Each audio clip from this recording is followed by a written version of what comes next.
One of the biggest mysteries in Rick and Morty has been the backstory of Rick Sanchez. It has been briefly explored throughout the show, but a lot of things are still left unanswered. Fortunately for us, Adult Swim published a new comic, Rick and Morty Infinity Hour, which delves deeper into Rick's past than ever before, and today I want to talk about that. But before starting, I want to ask you all to like this video and subscribe to the channel for more. I hope you all have a great day. Now let's start the video. The first chapter of this comic starts like a Star Wars-like situation, with the Galactic Federation being infiltrated by a spy who has stolen the plans for the Federation's ultimate superweapon. After that, we see a young Rick Sanchez who supposedly used to work in NASA before starting his sci-fi adventures. However, it seems his NASA career wasn't successful at all. Despite his brilliance, the government agency had no interest in funding his wacky inventions, and in the end, we see him getting fired. After getting fired, we see him going back to his house. This is the very first time when we see Rick interacting with his wife, besides his fabricated flashback. It seems they have a somewhat good marriage. Diane warmly welcomes Rick and asks if he could take Beth since she has a lot of work to do, but Rick ignores her because of the stressing day that was caused by the loss of his job. This panel was very interesting. We could see the dynamic between Rick and Diane. If we look closely at one of the images, we can see two very interesting ones. On the first picture, we can see the wedding of Rick and Diane, and on the second picture, we can see him in a spacesuit.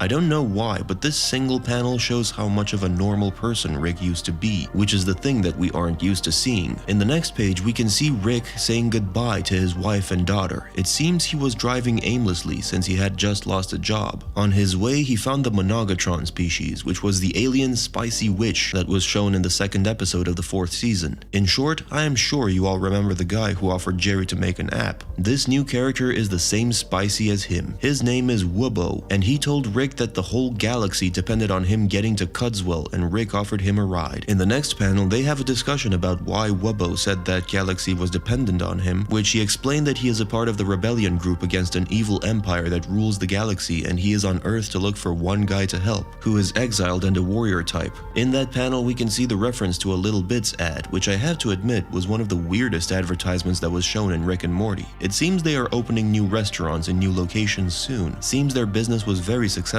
since we could see their ad in interdimensional TV cable decades later. Well, in the next panel, Rick and Wubbo reach Cudswell. The warrior that he was talking about was Bird Person. In this panel, we learn Bird Person's other names, which are the Eagle of Candler, the bird who carries the stars, Wumpelmax Quickle, and okay, I give up. I don't know how to pronounce this one. Wumpelmax Quick something of Charges Prime. And let's be honest, all these names are too long to pronounce, and Bird Person is much better than them. Then we're introduced to one middle-aged lady who dropped other names of Bird Person, which are Gurkle Bean Waffle, the Infrulian Axe, and Larry Adamson.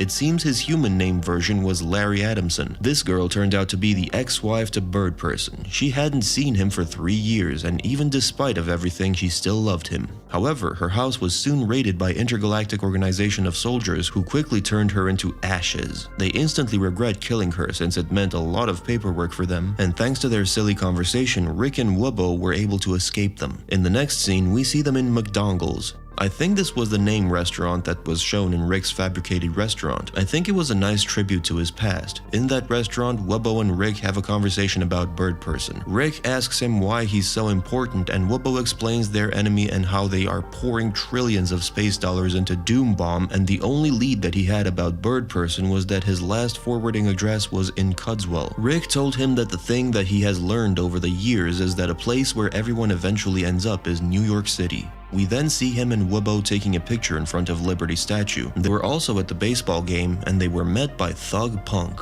Just a typical New York experience. After that, Rick took Wubbo into the club. Suddenly, the club is full of Galactic Federation soldiers, and we're being introduced to their seeming leader, who had a classic 80s villain uniform, Rick Jones, about his toddler-like clothing, which irritates the villain and chokes Rick and tells him how he knows nothing and how there are infinite universes with infinite Ricks and infinite everything. Rick is quickly joined by Wubbo, who told him that they'd never reveal their base, which made the villain let Rick go and go to Wubbo. Rick used this moment to to punch this villain guy and take his gun, which he then used against his soldiers. After that, Rick and the villain fight a very hard battle. In the end, Rick came out as a winner. The name of that villain was revealed, and that was Dr. Infinity. After that, Rick and Wubbo leave the club and they are quickly met by Bird Person, who came down from the sky. In the next panel, we can see Wubbo, Rick, and Bird Person in Rick's house. We can see Diane, who is not pleased by this situation. She reminded Rick how he has a drinking problem, to which Rick replied by saying that she should go to the kitchen to give him another can of beer. This made her cry and leave the room.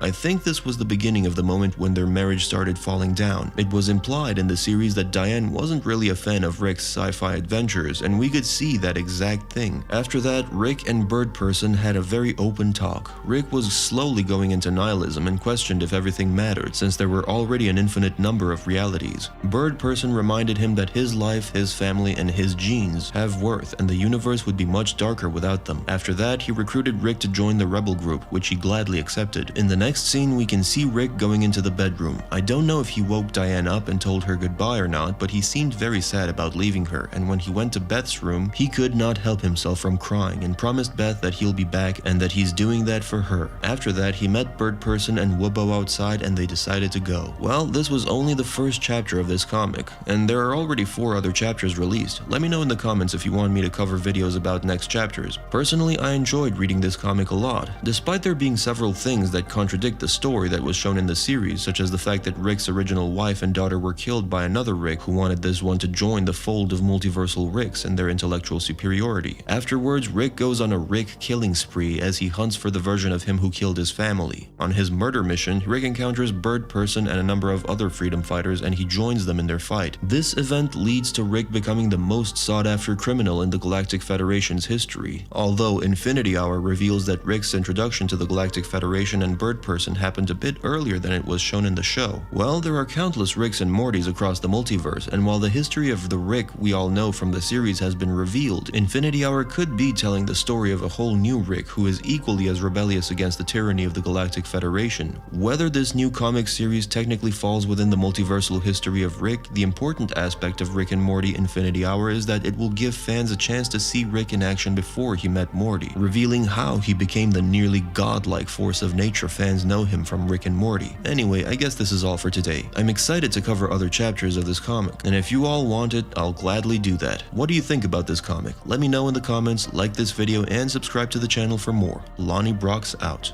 Bye.